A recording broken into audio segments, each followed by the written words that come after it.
Messias la da lunga su Leao contro Miners, Leao, gol! Ha segnato Leao!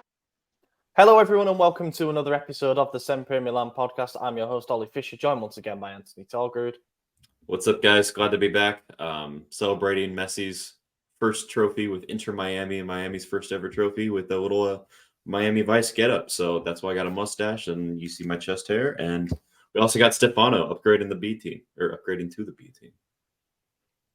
Wait, what? Upgrading from the I don't know. I was trying to make it big at Madison. I don't know. Yeah. Happy to be here. Looking kind of Miami-ish, but not quite as Vice as Torgood. But yeah, happy to be here. Preparing for the start of the season. We're going to win the league. Ooh. Maybe That's not. how it works. We'll either win it or we won't. For those who can't see and are listening on audio, AJ he's gone full on porn star. Like it is an incredible look, to be honest, with the mustache, with the open-chested shirt, the chest hair coming out. So for those who are listening, you might want to switch to video because it's worth it this week. We're giving our listeners a bit extra, I would say. I'd say it's a once in a lifetime, but I'm sure it won't be full beard by next week. So I'll probably see it next week too. Potential breakup / divorce as well and all that will come. Yeah, when I came down the stairs this morning, I did not get a pleased look. I got side eye and then she looked forward and not towards me. So then I just slowly ate a banana as I stared at her, just trying to make it as awkward as I could. Is that your dog or the missus? No, the missus. You're gonna lean into it. He loves me. By eating the banana slowly. Well, here we go, boys. The season is about to get underway. We did our predictions last week. We've also got a predictions article out, which Stefano participated in, along with all of our other writing staff. So be sure to go and check that out if you haven't. We've put our balls on the line as we do every year for your entertainment and your amusement because we very often get them wrong.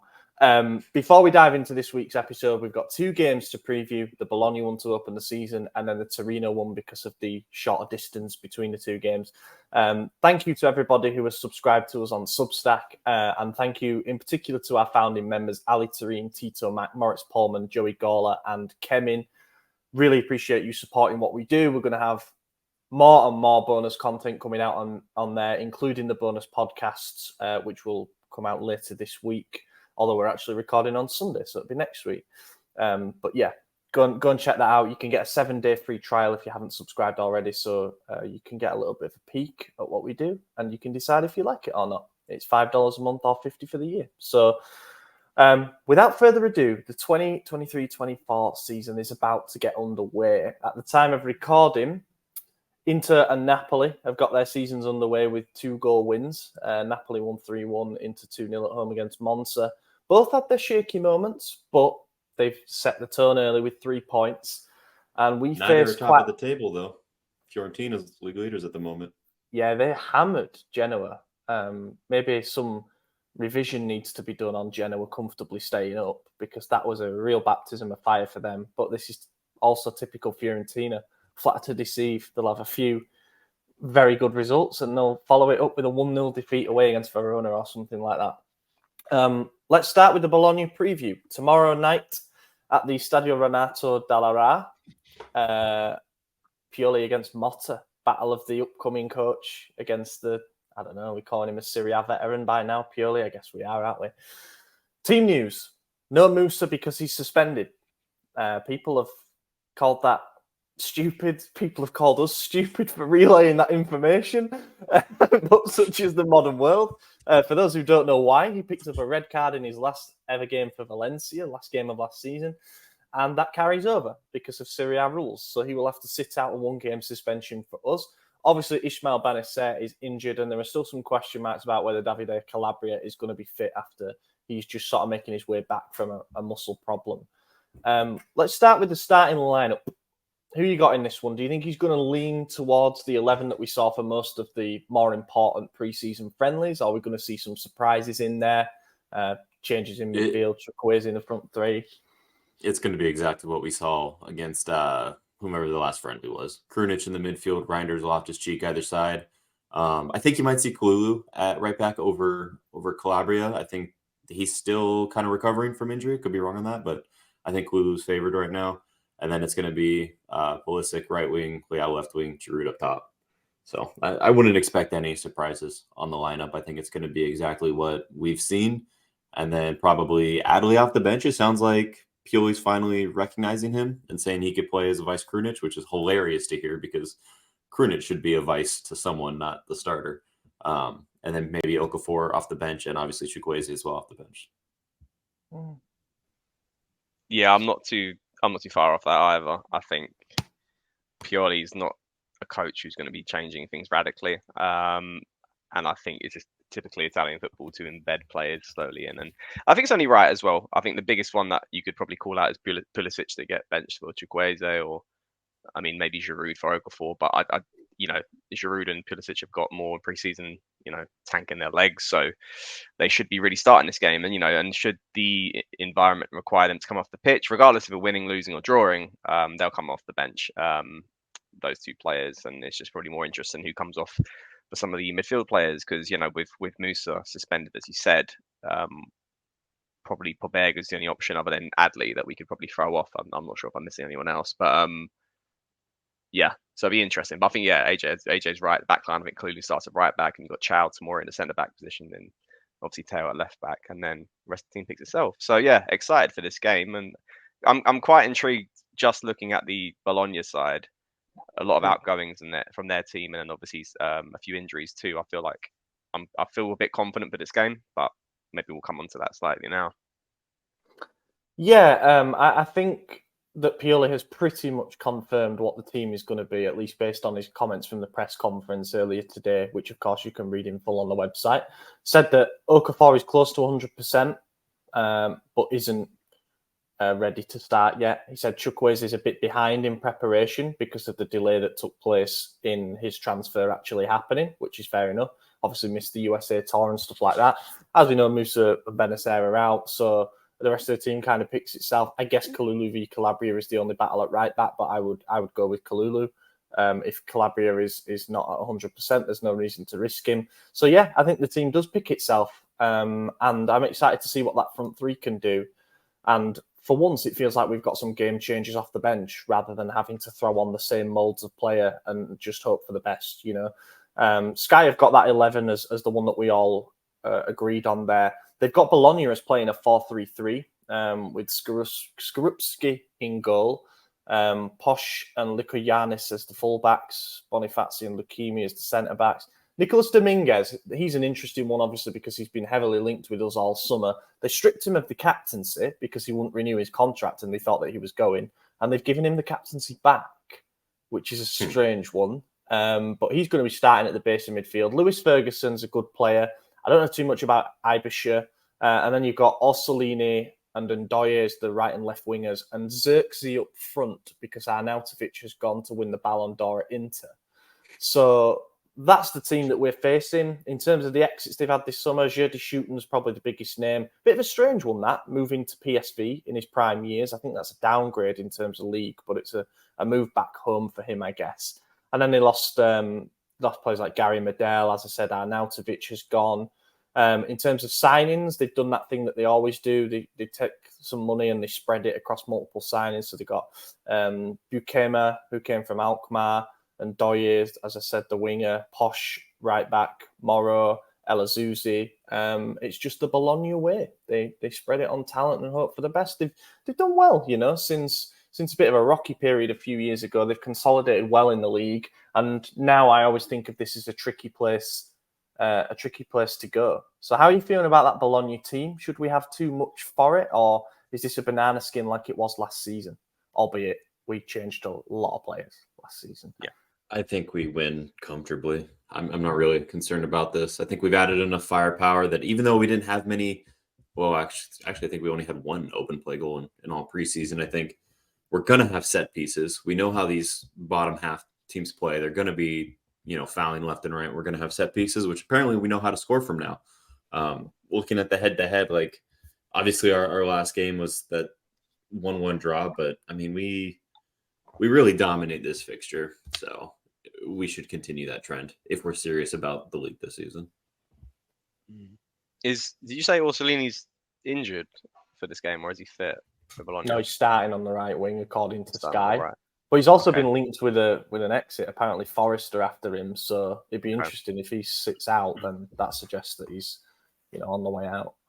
Yeah. I mean, well, Barra's out of the game, isn't he? I think he's usually, quite a decent threat for Bologna. He's probably the biggest antagonist. If you take out Arnautovic gone, and I feel like Orsolini was injured towards the end of last season. So yeah, what condition he'll be in? But then I'm pretty confident with Teo on that side.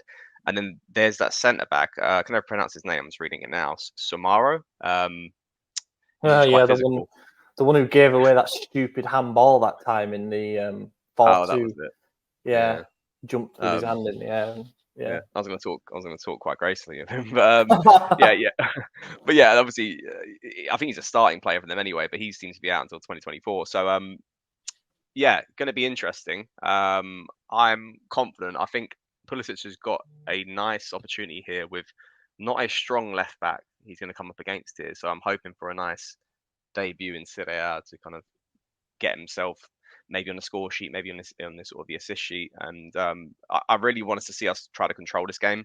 I think that's the important thing. If we're going to match them up in a 4-3-3, which I think we're going to do, we should be looking to, physically and technically overpower them because we are individually stronger than them and we should be better than them as a side either. So, Dominguez might have a point to prove at the same time, but ultimately he's not, man marking someone like Brahim Diaz, who he can probably bully around. So I think we should look to get a convincing win here.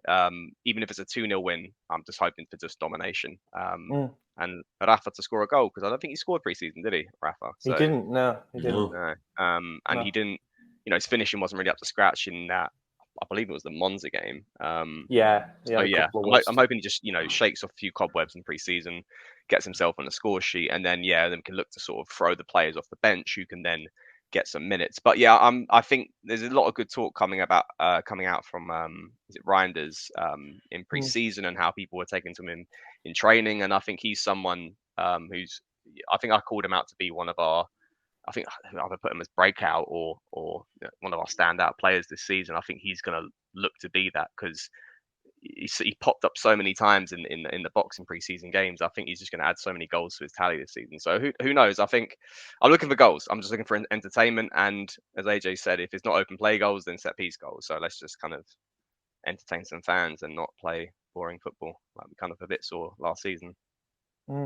Yeah, it's going to be, I guess, a cauldron, you could call it, at the Renato Dall'Ara. There's going to be over 30,000 there. It'll be a sellout, obviously sold out away sector as always. So I'm like devil on one shoulder, angel, positive influence on the other. My naturally pessimistic side says that this is a really difficult first game of the season to get. Because we're away from home, we're against a team that I think has been on a generally upward trajectory under Thiago Motta. He's got them playing a pretty good style of football. And I guess we saw last season the difficulty that their intensity can cause us. And even though our record against them is very good, we do always have to graft for those 3 points when we get them. I think about Pasalic's late goal when we were 2 men down. I think about them coming from 2-0 down back to 2-2 when they were a man down, and then we relied on a Benacer volley to break the game back up. And so it does feel like it is a tough place to go, but then they're missing a couple of key performers, as we've kind of highlighted.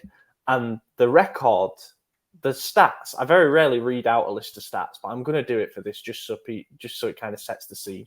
We haven't lost in 26 of our last 27 games against Bologna in the league. 19 of them wins, 7 of them draws. We're unbeaten in our last 17 away games against Bologna in the league. We haven't lost there since 2002. It's going to be the 4th time that we meet them in match day 1 of Serie A. The last time that we played them in match day 1, we won 2-0 and Ibra scored a brace. We've not drawn any of our 11 Serie A opening games, albeit we've lost 5 of them. And under Pioli, we have won every single game on match day 1, which is admittedly only 3, but the only other manager that's done that is Capello. So the stats are in our favour. Good record against Bologna, good record on match day 1, good record against Bologna. That actually worries me. So Every time I hear that, I think we're breaking a record, and it's not a good one, So maybe that sways me. We'll be fine. Prediction. But, keep the jinx in the back of your predictions. head. Oh, okay. Then I'm gonna say 3-1 to Milan. I think we go behind early, and it's gonna be kind of similar to Udinese opener last season, where they scored in I think the second minute, something crazy like that, and then we just piled it on right after. I think it's gonna be Pulisic, and I'll say Leao get some goals. Okay. I'm gonna go 3-1 as well. I think with the way we've seen the weekend, I wouldn't be surprised if we go 1-0 down and then just wake the hell up and just assert our dominance into a game. I think Reinders gets on the score sheet. I think Rafa gets on the score sheet. And they got a striker as Xerxes. He does seem to make our defense. He seems to bully our defense sometimes. The last couple of times I've seen him, so I wouldn't be surprised if he gets on the score sheet for Bologna as well. But look, ultimately, I look at our side and I don't see a lot of missing players. We've got players to throw off the bench, and I think I'm looking at it in a different way this season, where we have technically stronger players. We've done really well in the market, and I think that's something we didn't have last season, where it was just give it to Rafa, and if he doesn't have a good game, then we pretty much fuck. So I'm confident in this. I think for a 3-1. So yeah. Based on all the stats that I just read out, and based on the reasons to be optimistic, I think we're going to draw 1-1. I think it's going to take us a few games to get going. I don't put tons of weight into pre-season results nor performances, because they are often glorified training sessions, and a lot of it is just exhibition stuff, like putting different configurations out there to see what looks good and what doesn't. We had a really bad pre-season, to be honest, when we went on to win the Scudetto. So this isn't based on that. I just think that this team, this unit with the new formation, it looks like we're going to have 3 new signings starting this, which isn't massive, but 2 of them are midfielders, and the other midfielder is someone who hasn't played as a starter in that position before. One is on the right, so it should spread the threat, but there needs to be some chemistry, some cohesion. And I don't think that necessarily comes straight away. There was a quote from Pioli, which I'm going to read out. And this shouldn't obviously excuse us from a bad performance or anything. But he said, after a month, the mechanics can't be perfect. We've worked on many situations and we'll go onto the pitch with clear ideas. Then he went on to say there'll be a lot more work to do. So I think even he's expecting that we're not going to see the finished product tomorrow against Bologna. I think if we're not at our best, which I don't expect us to be, then I think we might drop points against a team that I expect to be in and around mid-table this season. Motta causes problems. His teams cause problems for us and for others. And I see it being a 1-1 draw. And I hope to be wrong, and I hope we win. But yeah, let's move on. Torino. So the reason that we are previewing the Torino game in this week's episode is because Serie A have decided to fuck us with the schedule. We are the last game in match day 1 and one of the second game in match day 2. So we play on Saturday night at San Siro in our home opener against Ivan Juric's Torino side. We don't have a ton of insight to bring at this stage, obviously, because we haven't played a game. We don't know if there's going to be any injuries in the first game. We don't have any reports from Sky or whomever to go off regarding what our selection is likely to be. I guess all we can do at this point is speculate. Would you field the same team again? Let's say Calabria is back. Would you be tempted to put him back in? Would you rotate the winger? Would you think about bringing Okafor in? Where are we heading with this Torino game? It really just depends on how we play. It's so hard to predict week 2 when week 1 hasn't happened yet. The good news is Torino also don't play until Monday, so they're in a very similar boat to us. They play a little earlier. But it's one of those things. There's just a lot of question marks for both managers. I think a lot of tinkering happens week 2 more so than it does the final game of preseason to week 1. I think you kind of lock in with what you were doing in preseason for that first game, and then from there, that's when you make your adjustments. So it's hard to tell, but I think if the wingers do well, then you might see the same lineup. Clue versus Calabria, that's a battle that's going to be interesting. Obviously, Calabria is going to take that spot again at some point during the season, but I don't know if it's that early. We've seen Clue look shaky. We've also seen him be very solid there. I mean, this is probably the worst preview I've ever given because I'm just saying I don't know, but I don't know. It's hard to gauge at this one, so we'll see what happens. Yeah, I'm kind of worried about Torino. I know we're at home, and I do believe in home confidence, but they look like they've had quite a strong market. Yes, they've lost like Singo and Iona, but they've replaced with Bellanova, and I think they brought in Ilic as well from Hellas Verona. I've just checked now too. So they typically Juric is obviously a good coach as well. So there's a typical hard team to break down, and I think this will be a true testament to see if Pioli is going to get there this season with breaking down these sides that play with a back three, who won't give much away defensively. And honestly, it's one of those games, if we go 1-0 up, I personally think that we win this like 2-0. Or if the game drags on, 0-0 or if we're 1-0 down, we're going to struggle.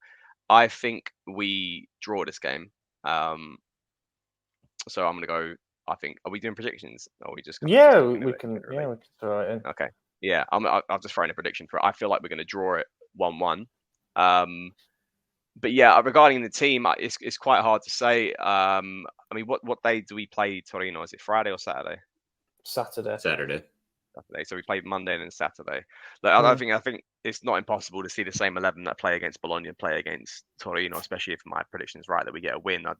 Pioli's a typical coach. If it's not broke, then why fix it? Yeah. I think he'd probably play the same 11 again. And then, look to incorporate a few more off the bench. Especially as I don't think the likes of Okafor are kind of suited to play against a back three side that's going to sit deep. I think the same 11 will start from the Bologna game. But I'm kind of worried about games like this. But this is really where Pioli needs to be kind of we're supposed to be getting our money's worth from Pioli in his contract, because he should be looking to sort of beat these sides. Because yes, they are strong. They're a hard team to break down, but ultimately we have got better individuals, and this is where he has to build a team based off those individuals, and this is where he gets paid good money for. And the likes of Napoli and Inter will beat Torino at home, so we need to look to beat Torino at home. So if he doesn't beat Torino at home, it's looking for like a damn indictment for what's going to be very hard starts to the season. So it's interesting because we had that big 7-0 win a couple seasons ago, and since then we've played them 5 times, and we've only scored 3 of those. And it was one individual goal in each of those. And it's really been a back and forth cagey affair with them ever since, almost to the point where I want to say bogey team. We haven't been able to break them down. A 1-0 game, a 0-0, a 2-1 loss, a 1-0 loss, a 1-0 win. Like it's a tough one. So I was just going to say last season was the one that ended the bad run, wasn't it, after January? I think it was a Giroud header from a corner. So it wasn't like we cut them open for that. It was a set piece. And then the 0-0 was in the Scudetto run-in when I really thought that we'd flapped it, our big advantage. Because I remember watching that game in Paris and absolutely losing my head at the TV in the pub. But yeah, they have been tough to break that. It's a Juric team. They're playing a 3-4-2-1, but we know how quickly that can become 9 men behind the ball. But they also play some good stuff going forward. I mean, I'm looking at their predicted team to play against Cagliari in their opener tomorrow night. Obviously, Milinkovic-Savic in goal. Schürrle, Buongiorno, and Ricardo Rodriguez are the back 3. Schürrle was coveted by a few Premier League teams, if you read reports. Buongiorno and Rodriguez by now have got quite a lot of Serie A experience. Bellanova and Vojvoda as the wing-backs is not bad at all. I'd happily have either of them as backup full-backs for us, to be honest. Ricci and Ivan Ilic as the midfield pairing is pretty good as well. Vlasic had a great season last season for them, and they were able to make that deal permanent. And Radoncic as the other attacking midfielder, and then Sanabria up front, who I've always rated and thought that we could explore a deal for if we were still in the market for an accessible number 9 price-wise. But yeah, they spent 40 mil this summer, and that's a net spend of 27 mil. So I think they're trying to build something with Juric. They got Ilic and Vlasic for a combined roughly 28 mil. Bellanova cost them 7. Tameze is not expected to start, obviously linked with Milan at one point. He signed there from Verona, and they got Radonic from Marseille for a bit of a bargain price, less than 2 million. So they are trying to push themselves back up towards the European spots, and I'm kind of looking on admirably at what they're trying to do there. They're trusting him, and they're trusting their project. I think we nick it though. I think it's another 1-0 win. So that's just gut feeling. A hunch here, and I know, Stefano, you just said you think this is not the game for Okafor, and I understand the reason for that, but I'm starting to think it might be. I'm just thinking that in the previous games, we were able to counter off the break down the left side with Leao and Teo like we do everyone. But then when we get to that final third, there's no one in the middle to receive that ball, and their defenders have gotten 8 behind the ball at that point. Whereas I think with Okafor, he's fast enough to where he could counter with Leao and maybe just be open, maybe just be behind the line, if it starts in our half or something. I don't know. Maybe I'm wishful thinking here, but I'm just thinking with as slow and static as Giroud is, maybe that's why they're able to get behind him. And if we put in a faster guy, maybe they won't be able to get behind us on that. But I don't know. Maybe Okafor's still not ready by Saturday. Who knows? Yeah, that's a bit of my reservation as well. And I think I'm not too sure in particular. I think it was Scudetto season when we beat Torino at home. I think Giroud scored in that game. So maybe that's sticking in my mind as well as him being quite valuable in his fixture. I just think there are sides, when you get to the start of the season, we had a massive overhaul into this side. I think as Ollie kind of said about the midfield and the attack as well, we've got a lot of players that still need to build on chemistry. There are sides that's will be fine for yourself to play against. Maybe another side who's got a similar thing where they've had a lot of work in the summer market and they've got a lot of new players, and ultimately it just comes down to a talent versus talent element, and you probably win because we have higher talent there.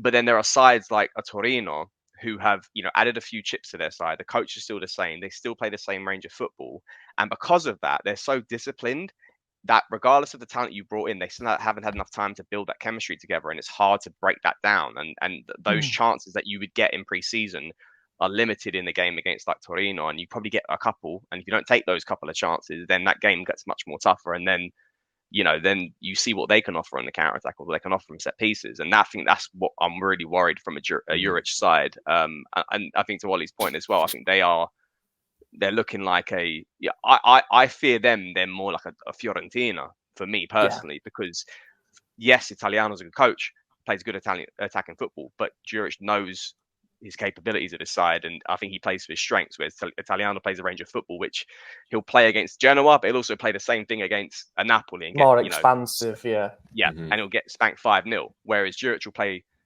against the weaker sides, he'll play a bit more of attacking minded football, get the win, but against those Milans, Inters and Napolis, he plays to his strengths, and then he could probably nick a draw, maybe nick a win.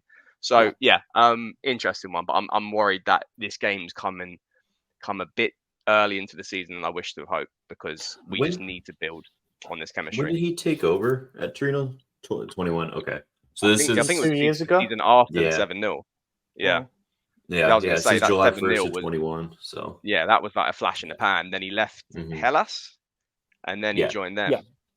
He played the same system at Hellas that caused us quite a few problems. Yeah. Well, so that's a really good point. It's been him ever since we've had the struggle. So this is definitely a game to watch. This is I remember when Hellas had that season. I think it was during COVID, wasn't it? Really strong. He was their first team coach. I remember we went away there and we had all the injuries, and we came away. I think it was like a 2-0 win when Dallo scored. Yes. Even going into that game, I didn't even have hopes that we were going to win the game. And that was credit to how good of a coach he was, and had that Hellas side at the time.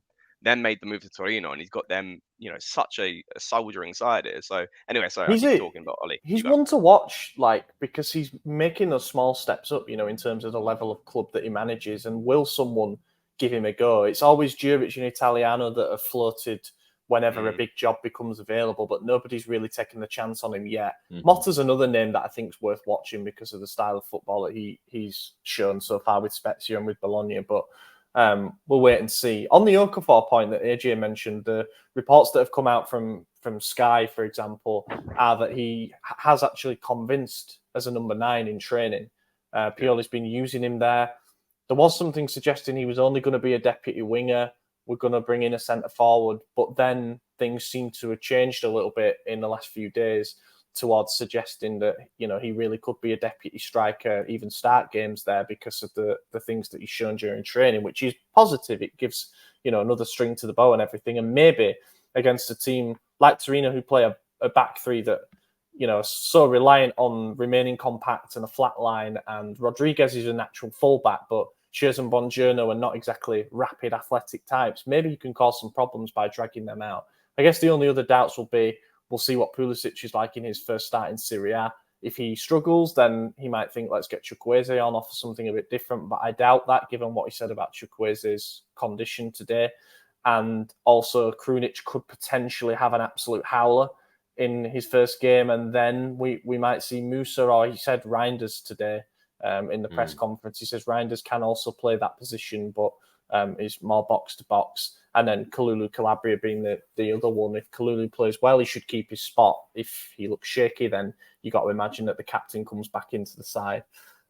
So, yeah, it'll be interesting. Can't offer too much more than that, given that we've still got a game to play in between. But it's two good early tests. And really, we can't drop points in either of these, looking at what's to come in the first 10 games. We've got 5 of our top 4 / Scudetto rivals coming up, in the next couple of months, 2 and a bit months. So we need to hit the ground running. And if we do hit the ground running, then I think we take confidence into those Roma and Inter games, which is absolutely necessary. If we come out of it with 2 points out of 6, it's rough. It's not good. And we're instantly staring uphill then towards the top 4 spots. So important that we get going rapido. I worry before the Inter game is the international break, and that first international break is always when Mignon gets hurt. So hopefully that doesn't happen for once, and we actually have a goalkeeper going into an Inter match. Yeah, and Tata Rashanu is putting in man of the match performances in the Saudi Pro League, whatever it is. So good on the man. Got a few talking points just to go through. We're kind of wrapping up business quick fire at this point. Obviously, we've got 8 signings through the door. It sounds like the 9th one is done. It's Marco Pellegrino from Club Atletico Platense in Argentina. Fabrizio Romano, among others, is reporting that it's €3 million plus bonuses. 21 years old, on the cusp of getting a call up for the national team by the sounds of it, and he'll probably go with Argentina to the Olympics, the next Olympics. At least that's what I read in one report. And he's one of the highest rated young prospects in the league. So are we happy with this one? Yeah, I mean, hard to not be. I don't know anything about him. I'm not going to pretend I've watched him play. But, it sounds like a really cheap deal. Sounds like he's promised or highly rated by a lot of scouts and people who do watch South American leagues. My one question is, does he have an Italian passport or a European one? Yeah. Okay. So then we're still good on that front too. It makes me wonder if we're going to sign someone who doesn't have an EU passport at some point in the near future, just so we, use it up. But I guess that's neither here nor there. But yeah, it's exciting. We need another center back. I don't think here is going to carry much longer. So maybe this kid's the next big thing. Yeah, good move. Low risk. I think the initial fee was looking around €9 million, which would have been a bit of not a risk, but a bit of a question mark, and maybe more pressure towards the kid. I think with this sort of fee, there's not that pressure now. So he should have enough time to sort of settle himself in, and then probably get called upon when he gets called upon, when there's going to be a heap of injuries, and Pioli's got no one else to play and probably doesn't play Calabria at centre back. But I'm let's see what happens. I think it's a typical, hopefully a Moncada type signing that might burst into the scene in about a year or a year and a half time. Yeah. I'm objectively speaking, this deal is absolutely fine. At $3 million, it's low risk outlay of cash. It's a player who doesn't take up a non-EU spot. He's 21, so has potential, has resale value in the future, that kind of thing. So it ticks boxes. If I was to play devil's advocate, I'd say 2 things.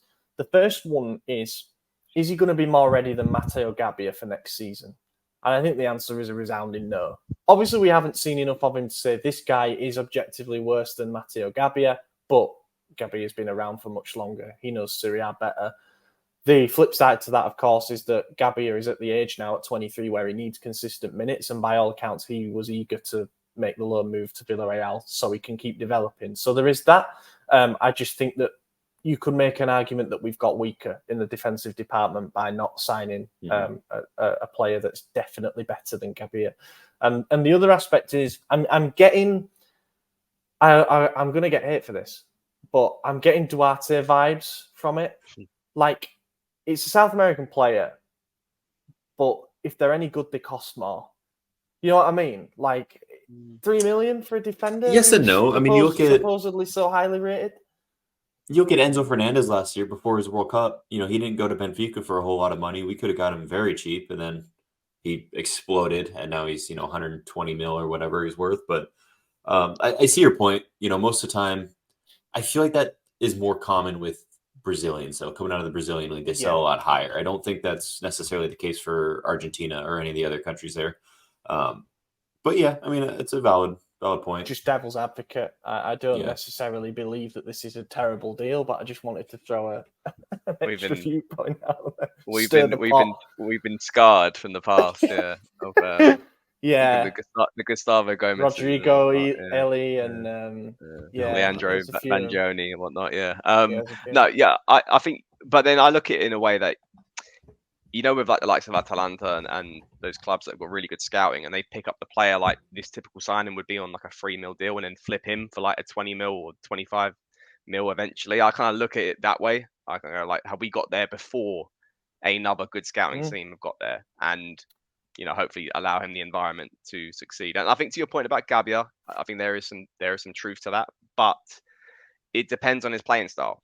I don't really like Gabbia's playing style. I find him, he's a bit like lanky and clumsy, and if he's not like that, then if he's not running around the pitch like how I explain it to it, as like a giraffe, or Bambi on ice, Ollie, then. And he can play well with the ball. And I don't know if he's left foot or right foot. If he can suit to play me players on the left side, plays on the left side as well. Then great, isn't it? Yeah. So so we'll see. I guess we'll wait and see. Good deal, Fingers crossed. Fingers crossed it's a bargain. And believe he speaks Italian, which will help him settle in.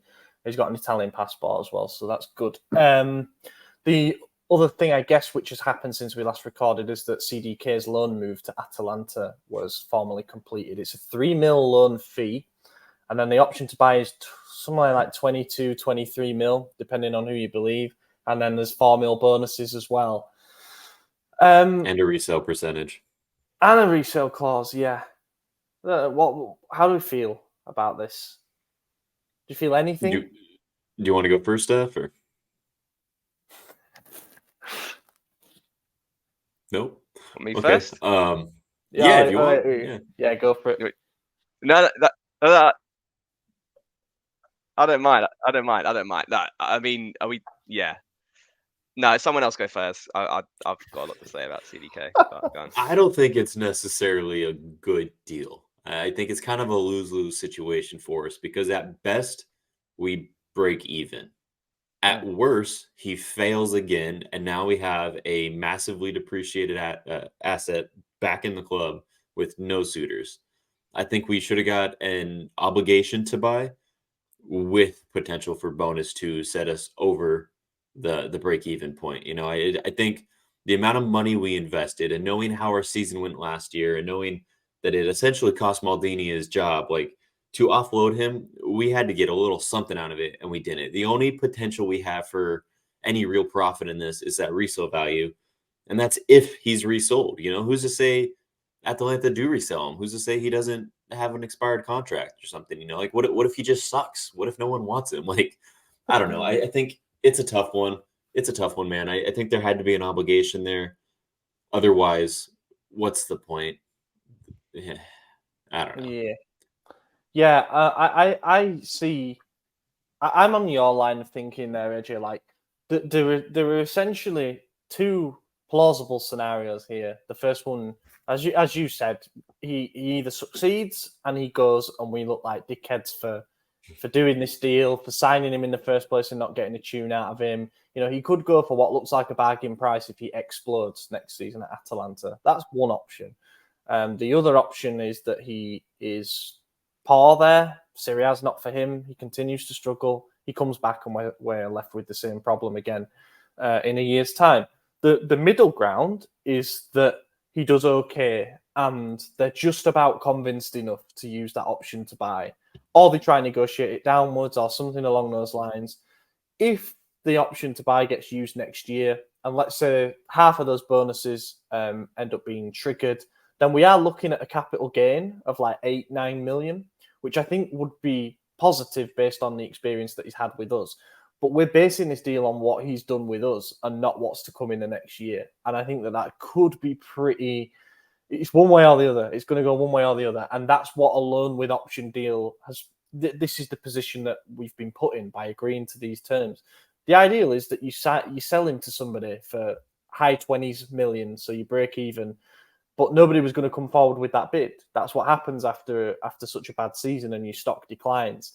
The other option was a dry loan, so we make it clear that we still believe in the player, but we just think he needs a different environment to flourish and adapt. And what we've been left with is something that does feel like a bit of a lose-lose. Stefano, fire away. I'm going to echo exactly what you said towards the end of that. What did we expect that we were going to get as a deal? The guy didn't score a single fucking goal last season. Like, he's an attacking player, a dry loan, straight to that point. We know that teams are not going to play him on a dry loan. We see it with Colombo. That's the reason why he got so many games last season, because there's an inclination that if he does do well, we can buy him and we can make a little bit of a profit on him, which was like 500k, which I think Milan gave back to Lecce. But anyway, dry loans just don't work out. It has to be a loan with a right, because obligation ain't going to work because his fucking stock is so low. No one's going to go outright and buy him for the value that we're going to get back on to not make a loss on a sale. We certainly ain't going to make a profit. There's so many reasons to blame it, and it's a shame because I had so much high hopes for the player, and I don't know if we can turn this around. I sadly think the formation and the style of play that we play at Milan doesn't suit him. It might also be the league. It might also be the coach. There's many layers to it. I just think ultimately his future is not with this club. He may have liked to stay, but I just don't see it was putting a square peg in a round hole if he stayed with us next season. There was not one especially if we're position not doing attacking mid. Yeah. Well, yeah. Well, there's no Cam, which even when you played him there for most of the season, other than like the first couple of games last year, he looked shit. So he just doesn't look good there. So is he a false nine? He played there sometimes. I thought he looked okay, but we've now got a true false nine in Okafor. We've got Giroud, and I'm not going to hang my hat on someone who didn't score a single goal last season. So there's no trust from fans or from the coach or from the team to play him in that position. He's not a winger. He's not a centre midfielder. Although I think this is the biggest shame. I felt when we signed him, he was all of these things combined, and the world was limitless for what position he could have been. But he's just not gone. He's gone the opposite. It's like he hasn't got a single position in the formation that we play that he can play. But we haven't got a leg to stand on for wanting more of a deal when he's had such an arse season. But he couldn't stay with us. He just couldn't. Yeah. The answer wasn't only staying made that with clear. us. Yeah. And then it goes down to the player. He wanted to stay in Italy. So everyone wants to say, oh, ship him out to another league, not to a rival, which I don't even consider Atalanta a rival, Lorenzo. But it's the truth. Do not consider a team below the top four a rival. I don't care. And if he does well there and they sign him, fair enough. We consider that a project that didn't quite work out for us, that worked out for them. We've seen it in the past before. We can't keep everyone. And I'd rather us just make our money back on a sale and generate it back into players who suit this team and who suit this coach to generate us getting good performances on the pitch. That for me is just honestly yes, it's a shame, but I couldn't care less. And if he does, everyone's worried about him scoring a hat-trick against us. Grow up. Like, we can't keep everyone. Fucking hell, like, we can't keep everyone at this club. And I was getting to the point where last season, seeing him on the pitch was insulting, because it's not the fact I don't think he cares, but show something. Show some sort of sense of energy and charisma and character, and it's not too hard. And it's the difference between just running around like a headless chicken or just meandering, like jogging around, or actually wanting to desire, and just like he was like a rabbit in the headlights. And I think the occasion got to him. I just what don't was think that game? There was one game where he had like 8 out of 8 completed passes. Oh, and they were just like square balls. And it's like, what the fuck are you doing? You're number 10. Yeah. You've got to misplace some passes because it shows that you're trying to create, Exactly. I'm sorry, he doesn't define what a type of player this club needs, and that these are players with great character. And I think someone like Tonali was the opposite to him. Someone who technically did a lot of things wrong. Maybe had sprayed the wrong ball to the wrong person, or been a bit overzealous, but he showed a lot of heart and character and charisma and just like everything that fucking hell bleed for the pitch. That's the player I want. He always had other elements to his game, Tonali, as well. He might have misplaced the passes, but he battled like fuck. He won duels, he tackled, he intercepted. CDK had no strings to his bow by the end of the season. And I am surprised that a club, I'm not going to say as ambitious, because Atalanta are judged, metric-wise by developing players and not winning trophies. That's the difference between us and them. But they're not a rival. They're not a rival. They're not a rival, Lorenzo catching strays and the ball looks locked out. He would have been on this had he not been stuck outside his flat. I got another question. So let's say you're CDK, you come to a new country, and he's announced as a Milan player. And as part of that, you have to do, obviously, your first interview, and you take a few photos with the shirt and stuff. Let's say you're CDK in that position. You're trying to adapt to a new country, and the Milan media guy tells you, we're going to do a GIF, Charles. We need you to do this. And then you go to Atalanta, and the same guy, equivalent at the club, tells him to growl. I think I'd feel a bit fucking unsure about what's going on. What? Like, I wish the best for the kid, but he's too like innocent. He's too like naive. Like he just doesn't have any minerals about him. Like. And you're never going to last long in a big league at a big club like that, where there's layers of expectation. And I think some players are going to have it and some players ain't. And if he does blow up in Atalanta because there's less pressure, then fair play to him. But that's where it comes down sometimes to the environment. But that was never going to exist here. At the back of last season, I'm being crystal clear. Had high hopes for him at the start of last season. And I'm sorry, if you're an attacking player and you've ended with 0 goals, and some of those chances, he missed as well, like fucking deadpan in front of the goal. It's a shame. But anyway. Last season was my girlfriend's first ever season of watching the sport. And the day he arrived, I obviously bought the shirt. I was very excited. She took one look at his face and said, he's not going to do well. And, if she knew it, I should have known it, right? But he's got I've told this story on this podcast maybe 3 times, but I'm going to make it a 4th because I gotta hammer this point home. When he failed to round the keeper against Cremonese in a must-win position, the entire stadium erupted in laughter. Not boos, not groans, not anger, laughter. They had no faith. They never thought he was going to score the winner. If that was Origi, we would have thrown our hands up pissed because we're like, you should be scoring this. If that was anyone we have any expectation for, we're upset. We're disappointed. We laughed at CDK because we said it's never happening. This kid will never score a goal. Why is he on the pitch? And when you're that player in that position, it's game over. You can't come back. Yeah. I feel like CDK, if you think of a football team as a band, he's the band member that nobody knows. Like he's somewhere in the back on like rhythm guitar or like the keyboard player or something.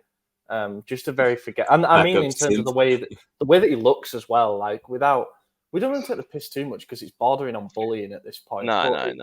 That's where we are. Unfortunately. Anyway. I'll end it with this. Get AJ. Where he's at. Get AJ a bloody refund for a shirt because that's bull crap. Yeah. Get him a refund. This club. Because let me exchange it for a Loftus cheek. That's the one with play. But no, I don't want to be seen as bullying, but like I don't know. I can only support a player as much as they're willing to give for this shirt, and I didn't see a lot of give. So well said. That's a good way to end that. One more talking point before we do the one question that I want to ask. The striker rumours. Literally the moment that we hopped on to record, Build have said that we are interested in signing Niklas Füllkrug from Werder Bremen. That comes 24 hours after they said that we were interested in Sardar Azmoun from Bayer Leverkusen. The other sources, Sky, all that shit, are saying Armando Broja, Hugo Ekitike of Chelsea and PSG, respectively. There were some Moise Kean rumours for like 48 hours that seem to have vanished. Two-part question to this. one, do you think that we are going to sign another striker? And number two, who will it be? If yes. Lukaku. You're I'm sticking sticking with to it. my guns on it. I still think it's gonna happen, man. I don't know. I- There's a I'll- lot of smoke in the air, and where there's smoke, there's fire. I think something's happening. I'm going to mention here, just in case over the next few days before we next record, it becomes a big thing. There's a guy called Florian Holzbeek, who is Belgian. He's a performance analyst, scout, and a UEFA B licensed coach. He says that talks are underway between Milan and Lukaku. There are several issues causing a deadlock. Chelsea want a loan with obligation. Milan want a loan with option. His salary is also a significant factor. Pellegrino has said the same for a few days as well now.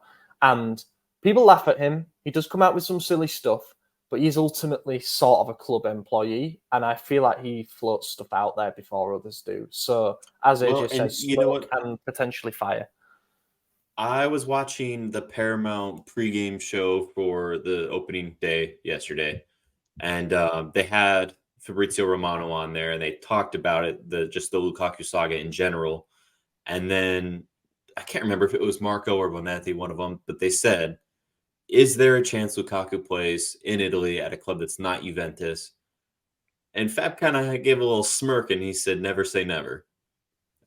It didn't go into Rumor detail on is- who or anything else, but I'm just saying, man, where there's smoke, there's fire. And let me tell you, I've been kindling this smoke for a few months here, so I just want to get one right. You've been lighting a little. Getting that cigar nice and lit on that fire. Stefano, thoughts? Lukaku? No more Belgians at our club, please. I'm done. Oh, Freddie No offense. Londo will tell you he's Congolese. I don't know what to make of that, but Yeah. No, cool. just an I argument, thought you meant he is. I thought I'm sorry, and then I clocked it's Lukaku, isn't it? Yeah. I mean, it's sort of Colombo goes out on loan, which I think is a good move for him again. I don't know. I feel like Broga, with the Chelsea links, they haven't really got a place from there anymore. He's come back from injury. I think I feel like that can happen. He's still young enough, and I think like the deal does kind of make sense on a loan with a right to buy. It's a question of who I think's a believable deal versus who I want. Is that enough? Probably not. But I don't know about Lukaku. But I can't get down on this train. That I can't. I don't want to see that. And he'll come and he'll score. He'll score 17 goals next season, and then I'll eat my own words. But who knows? He could come and be the next CBK. Especially if we make him do a stupid gif. Yeah. I don't know. I think the Lukaku rumours are going to grow in insistence. I'm not saying that it's going to happen, but there are too many things being X'd off that point towards us, you know? Personally, I don't think he's the kind of character that we're going to welcome to the dressing room because of all the shit that's come before. I also think his salary is prohibitive, and there are probably doubts about his fitness and stuff like that after basically pre-season training alone, ultimately. So I don't think that that's necessarily a fit for us. But then if you get him firing, he'd be a top 5 striker in the league, and who doesn't want that? And then the other names, I'm not particularly inspired by, to be honest. Broja has just come back from ACL reconstruction. I don't want us to be the experimenting ground for that. Obviously, knee disabilities aside, sorry, Steph, and me. Hugo Ekitike scored 4 goals last season after his big money move there to PSG from Stade de Reims. I like his profile, but stock very low. Again, Asmoon, dog shit. Don't want him anywhere near. Nicholas Füllkrug, interesting one, but he's 30 years of age. Did watch him live and he looked impressive, to be honest. In the same game that I saw Randall Kolo Muani, it was Bremen against Eintracht. Was impressed by Füllkrug's hold-up play, and he's a bit more of a Giroud style, typical number 9. I do think that we sign a striker because Pioli's comments today in the press conference, he said we're going to evaluate any and all opportunities. It's possible that striker arrives. Normally, he just shuts it off, like if it's not going to be a thing. So I think Colombo goes out on loan, and I do think we sign a striker. There is the potential that it's Mr. X and that the name hasn't come up yet. But I think a lot depends on whether PSG or Chelsea, manage to sign another forward, and then they would let Broja or Ekitike leave on loan. And I wouldn't be particularly inspired by any of the names that we've been linked with. But we don't have the budget, nor do we necessarily have the appeal in terms of the role that we can offer this striker to go out and get a big name. I don't think we can really sell. You're going to be deputy to Giroud, and we only want you on loan. Like, I don't think you're then going to filter it down to some amazing difference-making names, but we'll see. The market throws up some funny stuff. Finally, listener questions, and we've got just one. Arrigo Sacchi said some shit earlier in the week. I want to get up his exact quote so I don't end up paraphrasing the man. Basically, if you haven't been following what Arrigo Sacchi said throughout the entirety of last season when we were on our run to the Champions League semi-finals, he praised us repeatedly for having a European team and a European style of play, which means high intensity and trying to play an attacking style. He also slated us when we were on our bad stretch, such is the way that these things work. But he did an interview with Gazzetta dello Sport earlier in the week once he learned that we are not expected to field a single Italian in our starting lineup for the first time since the Salernitana home game, and only the second time in our history. That Salernitana game was a 1-1 back in March. He said, in choosing to have a team made up of foreign players, I see a philosophical indication from the club. If I were a fan, I wouldn't be happy. I believe some Italians would be important in making people, new players, understand the history and style of a more than 100-year-old club. And the question that follows that comes from Keviano. Do you think the lack of Italian players is a concern? For me, I always believe clubs should have a strong core of their own nation's players. I get where he's coming from, but this isn't the Stone Age. We have internet. Not one of us are based in Italy, and yet we watch every single game. We know the history. You don't have to be Italian in 2023 to know the history of AC Milan. It doesn't take a rocket scientist to look up a Wikipedia page at the very least. I get the sentiment, especially from a boomer like him, but you don't. Talking about Saki, by the way, not the guy asking the question. I thought you were slating Keviano. Keviano's good people. But yeah, you don't need to be born and raised in Milan to get it. You're going to get more niche things being that, obviously, and being Italian, You're going to, be a lot closer to the culture, but understanding the history and the gravity of a club like Milan, I don't think it's necessary to be born and raised Milanese at this point in time. I think it's an added benefit, but it's not such a gap in quality that it's going to make this huge difference in the dressing room. Would I like a couple big name Italians? Yeah, of course. When it's international break, you would like a Milan player to be leading the line or the goalkeeper or somewhere in the field, and it's kind of sad that we don't see that anymore, but we also don't see the Italian national team doing a whole lot anymore. So maybe there's a reason there's not Italians on the teams, because we want to succeed and they're not good enough at the moment. If they get better, then we'll go for them. Obviously there's, tax reasons why we go for foreign players as well. But yeah, I think it just comes down to quality and what we can get. Yeah, I think it's twofold. If you want the Primaveras to get more of an opportunity, we know that the Primavera has been crap the last couple of years, and we're trying to do what we can to improve that. But while that's improving, we still need to invest in the senior side. And right now, yes, we've got a few players that can come through. I really like that left back who played really well this pre-season. I think he can come through and add some quality to the side. I'd rather we don't buy a backup left back and see him become Teo's backup. So something like that. But if Saki wants us to buy Italian players from Serie A, the answer is no. Well, the answer isn't to buy Frattesi for 40 million when we just signed two very strong centre midfielders with that money, with lots of Sheik and Reinders. So, and the talent, as AJ, I think he's bang on with that, and I agree. As someone who loves to watch the Italian, football team, the talent pool, in my opinion, is not good. Is not good. Other than midfielders, which we've just sold one, which has allowed us to actually invest in the rest of the squad. The rest of them are at big sides. Locatelli isn't going to make a move. Barella's not going to make a move. Pellegrini's not going to make a move. And even if they did, it's going to be for high figures, and we're not in a position to blow the bank on them. I don't want us to sign a Berardi. I don't want us to sign, Scamacca was a risk. There's not enough there, and they're either at big sides right now, not going to make a move, or they're at a side that could make the come up, but they're asking for a ludicrous amount of money, like a la Sassuolo sort of side. So there's just not enough there in the talent pool, and I just don't think it's smart investment. And there's the tax point as well for us to go for Italian players. We still got Calabria. There's a point of, I know a lot of people bash on him saying that would he get an opportunity if he wasn't a Primavera player? He might be an exception because at the same time, he might be a player that we might look to target, but then he might be overpriced if we tried to get him from another Italian side. So look, we got some players here. I just want this side to be successful, and then if we can eventually get there and sign some of these players for higher price money once we get to a point where we can, then do it then. But at the moment, it just doesn't make sense to go out and sign Frattesi for 40 million euros or sign Berardi for 35, 40 million euros when we can get better players, and we have got better players for less, and they're foreign. And they'll get the point. They'll understand what it means to play for the squad. It just needs to come from other people.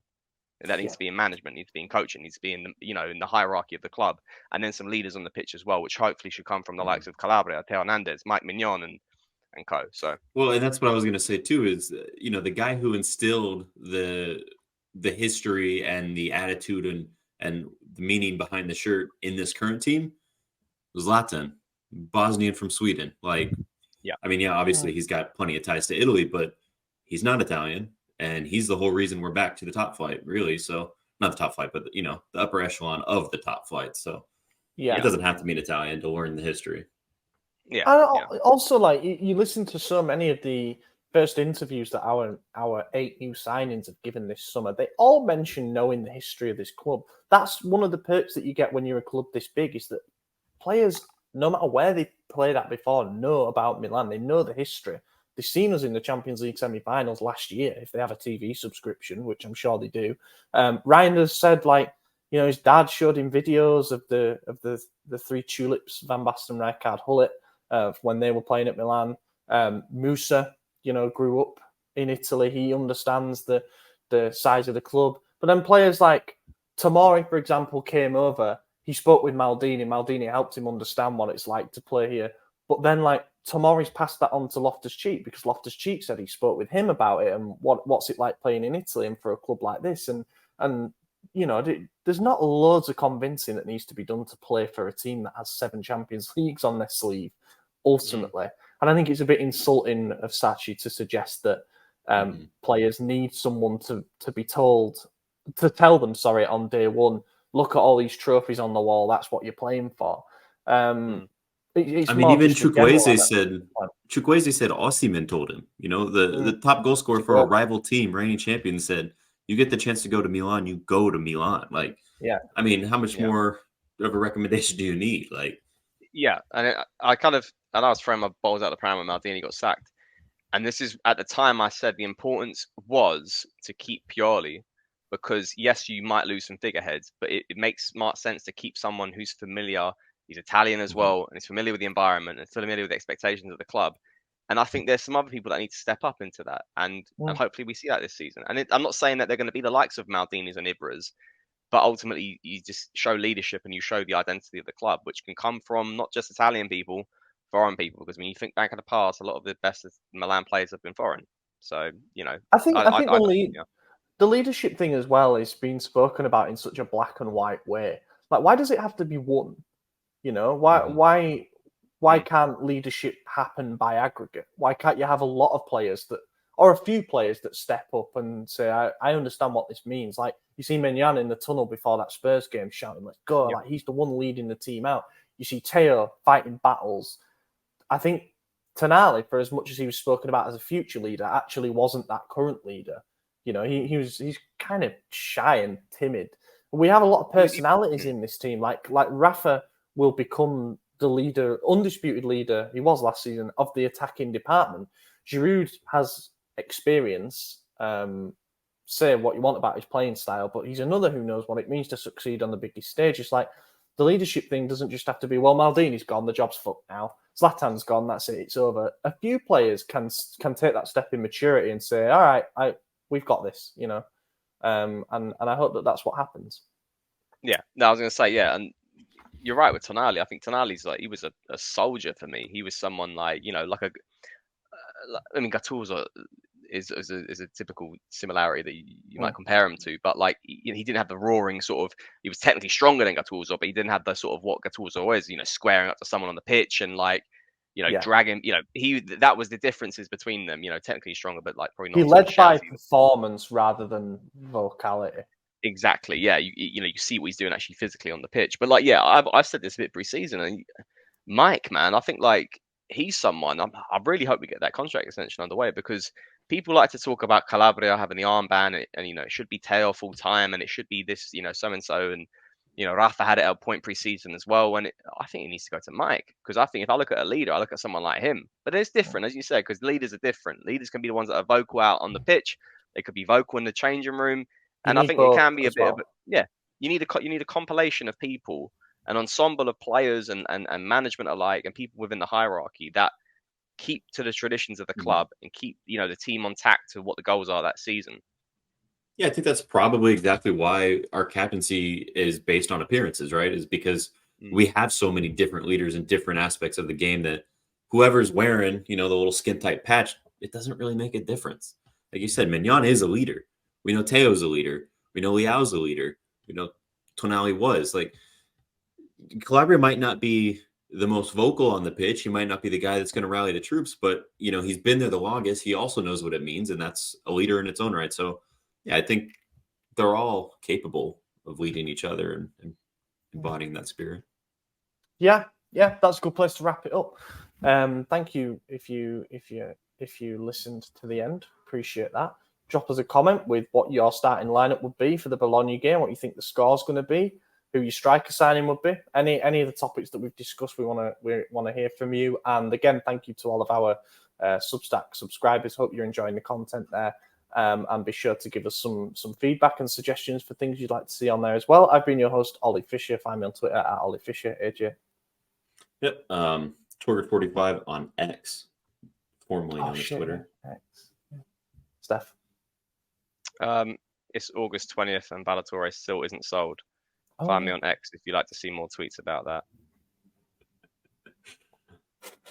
Thank you for watching, everybody. We'll catch you in a week's time. Teo, gol! Ancora Teo!